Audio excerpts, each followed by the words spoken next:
Hey, how y'all doing? Good. I guess I give the people what they want. I can't see y'all. Sorry. I've gotten a little older since the last time I've been here, so excuse me while I get my glasses together real quick. Okay. Okay. All right. Scott, See you y'all. want to start us off? All right. Hey, Coach Scott Proctor, DVR. It's great to meet you. How you doing, Scott? Great to meet you. Hey, likewise. All right. Good to see you. I was a big fan of you as a fan. I appreciate it. I do appreciate that. I wanted to ask you just about Jordan Seaton.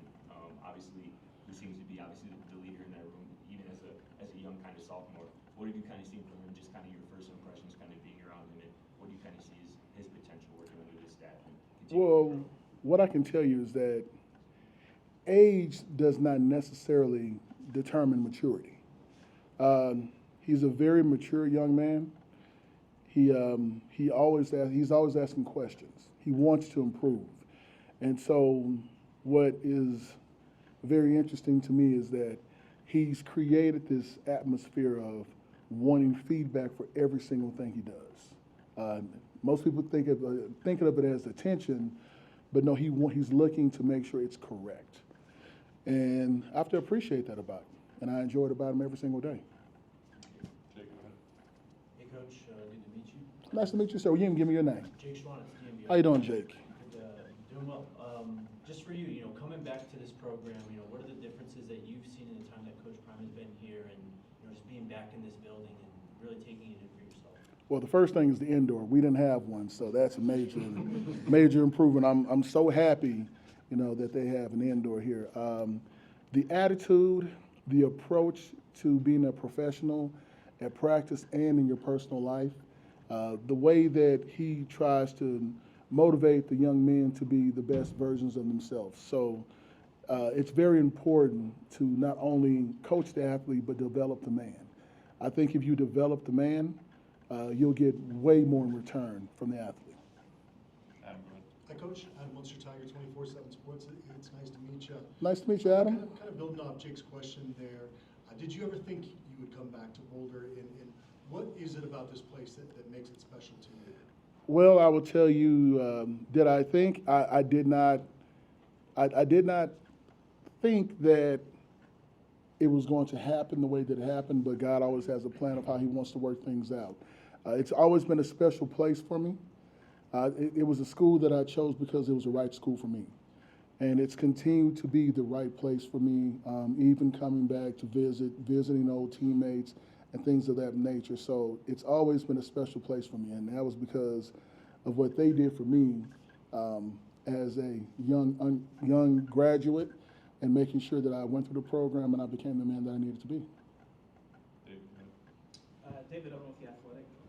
Two questions for you. First off, what were the key questions that Deion had for you when you were interviewing for this job? And two, I'm sure you paid attention to kind of the last 2 years in the program from the outside and now being on the inside. What are the things that you learned about how this program operates that you didn't know? Okay, well, key questions that he asked me. I think he was more interested in the development of the athletes. What are you going to do to develop them? How are you going to relate to them? What are you going to do to get this person from point A to point B? And it's been a passion of mine to develop people around me. And so I think that's what he was really interested in, and that's what I really focused on. As far as the changes, your second question was the changes to the program? No, just having watched the last Okay. 2 years from the outside and now being on the inside, what are the things that you've learned about being inside that you didn't know? These guys are hungry. These guys are hungry. They're looking for the right picture for what it looks like for them to achieve what they really can achieve. They need to be pushed. They need to be loved on. They need to be groomed and matured. They need to be transitioned and developed into what they're going to be, and to really look at that picture to try to figure out how to get there. And what I think they're doing now, and what I know they're doing, is they're really approaching it step by step. And every person that's around them winds up giving them some type of information or knowledge for them to go along their way. Two more, Brian, go ahead. Hey, Coach. Brian Howell, Boulder Daily Camera. Nice to meet you, Mr. Brown. Working with Gunnar and also George, how is that working? Do you have specific positions you're working on, or is it kind of a a group effort? It's a little bit of both. It's a little bit of both. So, of course, I played center, I played guard. They'll ask me questions about how I approached it, what I did, how I developed, as well as George playing tackle and guard as well, and then Gunner having the knowledge of the offense and the ins and outs. So we get together collectively and we talk out, work out the plan so that the guys develop and that we're not missing anything. So it's been working great. And then just a quick follow-up to that. What's the benefit of having the three of you there?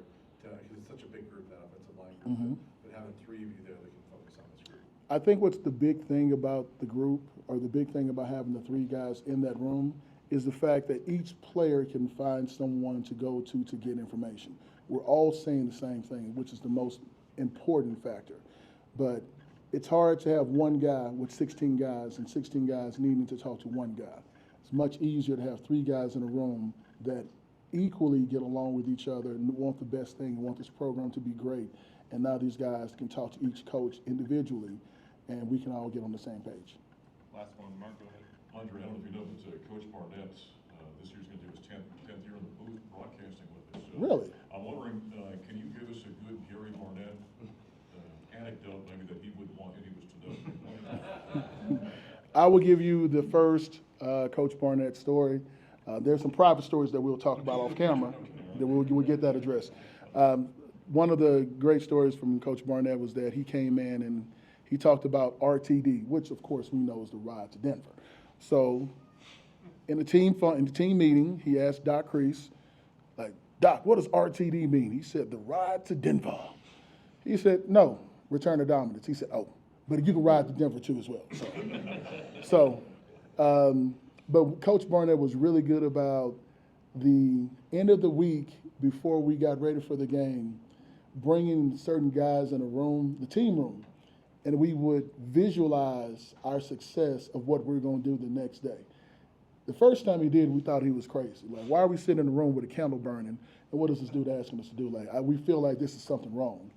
But as we kept doing the process and we kept going through it, we started to see and envision certain things that were going to happen on the field, and it wound up working for us. So you visualize it, you thought about every single detail that was going to happen in the game, and then when you went out to the game, it just felt like it was normal. Yeah. Thanks, Coach. Thank you, guys. Appreciate it.